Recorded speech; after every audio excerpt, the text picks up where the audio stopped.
Hello, friends.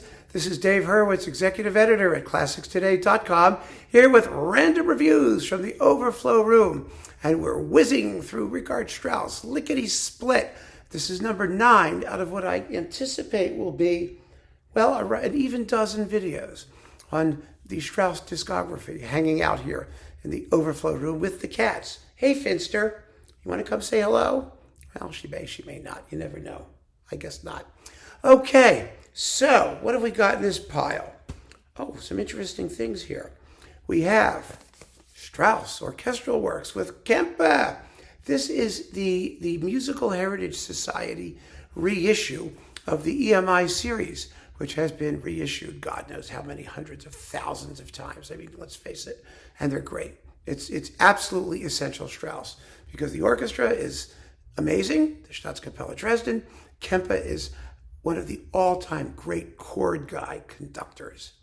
You know, he loves sound, texture, which is what Strauss is. He thought he was a contrapuntist. He wasn't. He just wrote simultaneous things, but he was into the sensuous nature of orchestral color.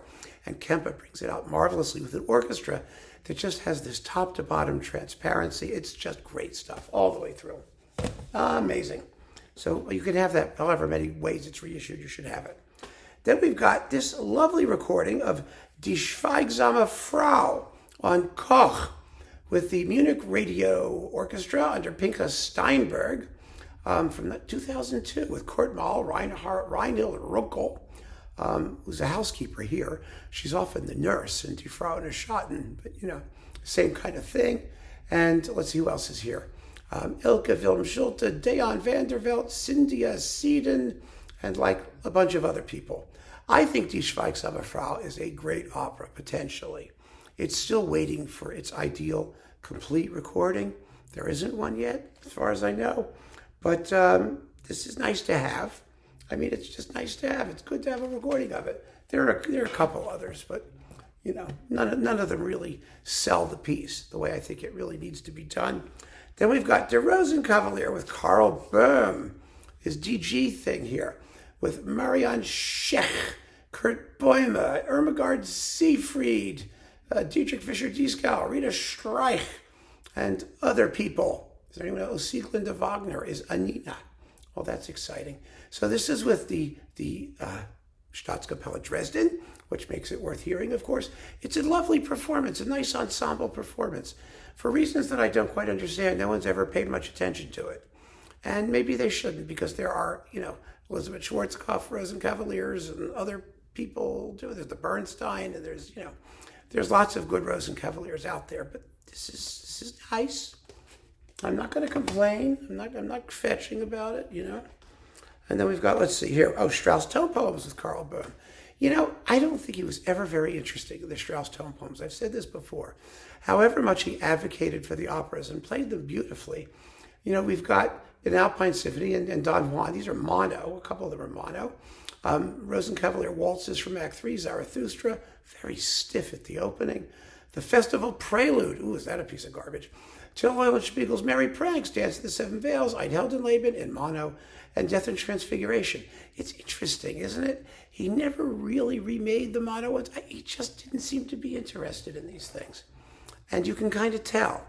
There's just nothing here that's particularly special, even with the Staatskapelle Dresden and some of these. Then we've got the Berlin Philharmonic with Karl Böhm. Again, this is the same stuff as this.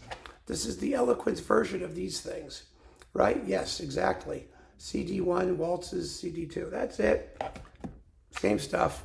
Zarathustra, Don Juan, Till Eulenspiegel. You can do better. Ein Heldenleben, Rosenkavalier waltzes. Well, the Heldenleben is Zubin Mehta at the LA Phil. He's a good Strauss conductor. At least he has kind of a sense of humor. I think he does anyway. And the Rosenkavalier waltz sequence. These are with the Vienna Philharmonic, the Rosenkavalier things. LA Phil with the Heldenleben. And it's okay. It's nice. It's tolerable. It's Ein Heldenleben. You wish it were shorter. What's this? Oh, an Alpine Symphony with the LA Phil and Zubin Mehta. Now, in its day, this was a big deal. This was the Alpine Symphony for about 15 minutes. It really was. And it still sounds very, very good. It's just a big, bombastic, totally unapologetic attack on the piece. And that's what it should be. So I have no problem with that. And we'll put these away. Those are all on Australian eloquence. They may still be for all I know. Then we've got Zarathustra, Till Eulenspiegel, Don Juan, Salome's Dance, Carrion. Again, we've talked about this disc. We've talked about these performances a million times. The Zarathustra is the one they used on 2001 Space Odyssey. It's missing an organ, really. I mean, there's something they dubbed in there, but it's missing an organ. And we've got, let's see, Till Eulenspiegel is okay. Dance of the Seven Veils is okay. What else is in here? Is that it on this particular reissue? This is a deck of legends from 1959. Yeah, it's all there is. Don Juan, Salome's Dance, Till Eulenspiegel. Yeah, we've heard it all before. Strauss and Weber, overtures and orchestral music with the Staatskapelle Dresden. And Sinopoli, you've got the Freischütz and Oberon overtures. And then you've got the love scene, or the sex scene. Let's face it, it's not a love scene. It's a fornication and Feuersnot is what it is. And then Salome's Dance and the Symphonic Fantasy from Die Frauen des Schatten. You should only do Leinsdorf's version of that because Strauss's own, which is here, just sucks. But the performances are really, really pretty. It's nice. Clemens Krauss's Richard Strauss. This was on Decca, too. This is all of them. There's two of them. Yes, at least two of them. Let's see. We've got Don Quixote with Pierre Fournier and Till Eulenspiegel and Don Juan. I mean, these are good performances. It's the Vienna Phil and Clemens Krauss, who was a real Strauss guy.